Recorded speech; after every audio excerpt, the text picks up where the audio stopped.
পুরীর মতো ভাইবস পেতে চাও, তাও আবার কলকাতায়?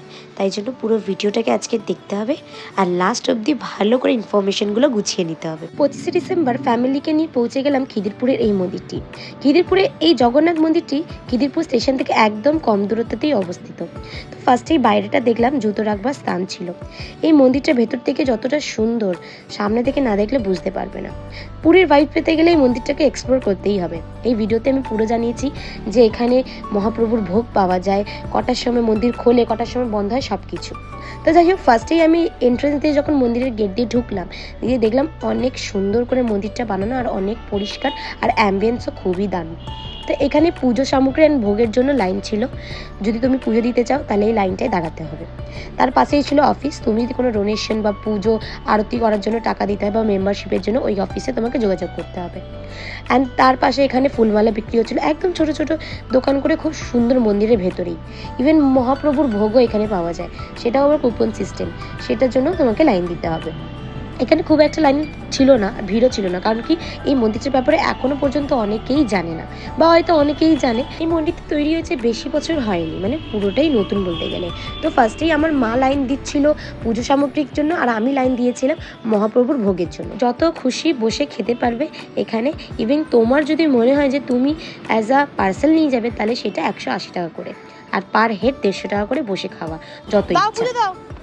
পুজো দিয়ে দাও, পুজো দিয়ে দাও। এই যে এখানে এখানে হ্যাঁ। মন্দিরের গেটে যখন ঢুকবে তার ঠিক সামনেই পড়বে এই মূর্তিটি, মানে তুলসী মঞ্চটি। এবার দেখাচ্ছি মহাপ্রভু যেখানে বসে আছে। তো এইখানে সিঁড়ি দিয়ে আমি যখন ওপরের দিকে উঠে যাচ্ছি, এত সুন্দর মন্দিরটা, এত বড়, মানে কিছু বলার মতো নয়।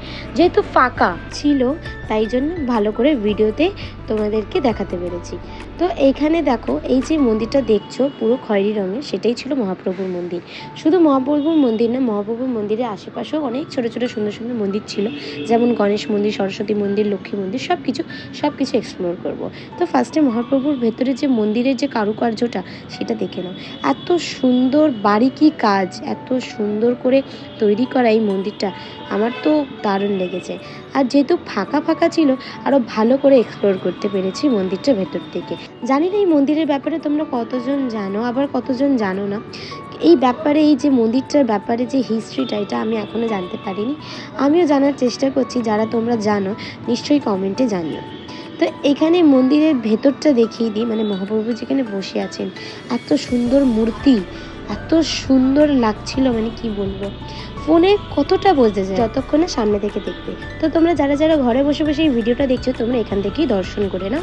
এবার দেখাই শিব মন্দির। এইটা ছিল শিব মন্দির। ইভেন এই শিব মন্দিরটা, মানে মহাপ্রভুর যে বড় মন্দির, তার আশেপাশেই এরকম ছোট্ট ছোট্ট অনেকগুলো মন্দির ছিল। তো ফার্স্টেই ছিল এই শিব মন্দিরটা, ঠিক মহাপ্রভু মন্দিরের ঠিক সামনে। পেছন থেকে দেখো ট্রেন যাচ্ছে, এটা ঠিক খিদিরপুর স্টেশনে গিয়ে থামবে, আর খিদিরপুর স্টেশন থেকে এই মন্দিরটা একদম সামনে। তোমরা কাউকে জিজ্ঞেস করবে, যে কেউ তোমাদের বলে দেবে। এখান থেকে ট্রেন যাচ্ছে, সামনে মন্দির, এত সুন্দর লাগছে জায়গাটা, মানে কি বলবো। এখানে যারা যারা ছিল সবাই ভিডিও করছিল। এবার তোমাদের পুরো মন্দির চত্বরের ছোট ছোট পাশাপাশি যে মন্দিরগুলো, সেইগুলো দেখিয়ে দিই। এইটা ছিল মন্দিরের পেছনের দিকটা। মহাপ্রভুর মন্দিরের ঠিক আশেপাশে টোটাল ছোট ছোট 5টা কি 6টা মন্দির ছিল, আমি ঠিক মনে নেই, কিন্তু ভিডিওতে তোমরা জানতেই পেরে যাবে কটা মন্দির আমি দেখেছি। তো ফার্স্টে আমি শিব মন্দির দেখিয়ে দিয়েছিলাম।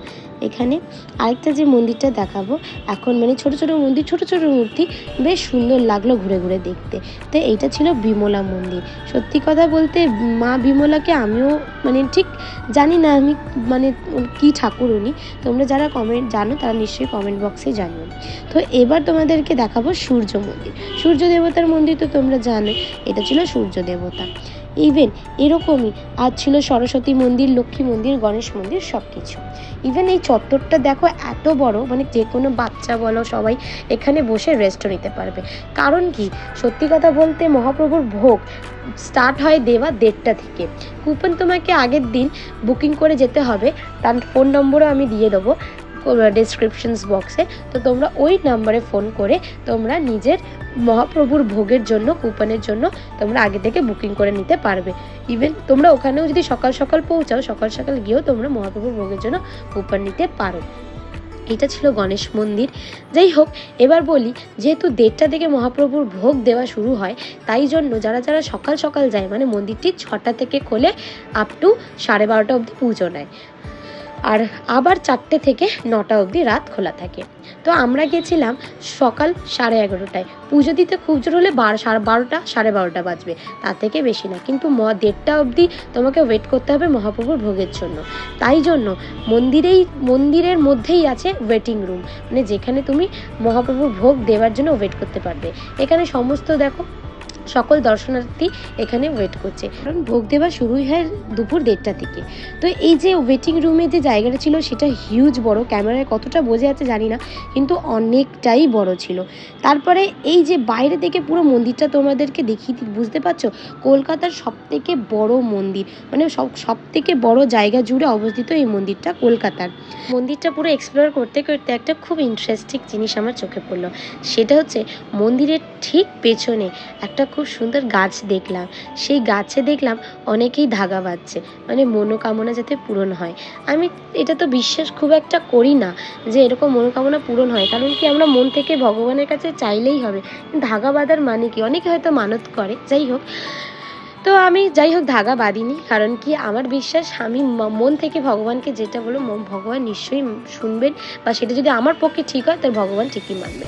তো এখানে দেখো লোকদের সবাইকে সাইড করে দেওয়া হয়েছে, কারণ কি সময় হয়ে গেছে মহাপ্রভুর ভোগের, কারণ কি মহাপ্রভুর এখন হবে, মহাপ্রভুকে ভোগ দেওয়া হবে। আগে চড়বে মহাপ্রভুর ভোগ, তারপর দেওয়া হবে দর্শনার্থীদের।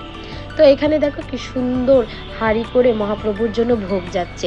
এখানে সবাই দাঁড়িয়ে আছে, সবাই ভিড় করেছে, মানে তারপরে যে ভিড়টা ভেতরে কি হলো না হলো আমি দেখতে পাইনি, কারণ কি আমি অনেকটাই পেছনে হয়ে গেছি, আর দেখতে দেখতে অনেকটা লোক চলে এসছে। তারপরে মহাপ্রভুর ভোগের পর আমাদের ভোগ দেবার পালা। তো এখানে বসেই মহাপ্রভুর ভোগ বিতরণ হয়। তো এখানে সবাই দেখো কতজন বসে গেছে, মানে একসাথে।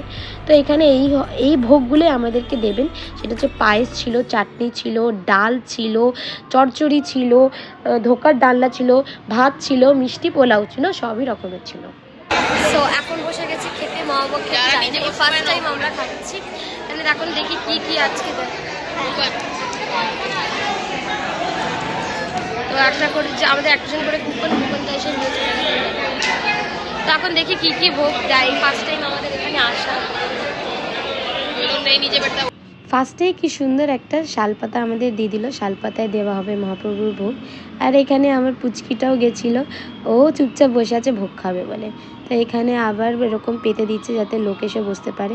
তারপর একে একে নুন, লেবু, লঙ্কা 3টেই দিয়ে দিল, যদিও বা লঙ্কার কোনো কাজের নেই, নুনটা হয়তো কাজে হচ্ছে, লেবুটা। তারপরেই দিয়ে দিল মিষ্টি পোলাওটা এত সুস্বাদু খেতে ছিল কি বলবো, মানে আর এদের টেকনিকটাও খুব ভালো ছিল দেবার, মানে একসাথে খুব তাড়াতাড়ি ওরা ফার্স্ট মানে খাবারটা দিচ্ছিল আর কি।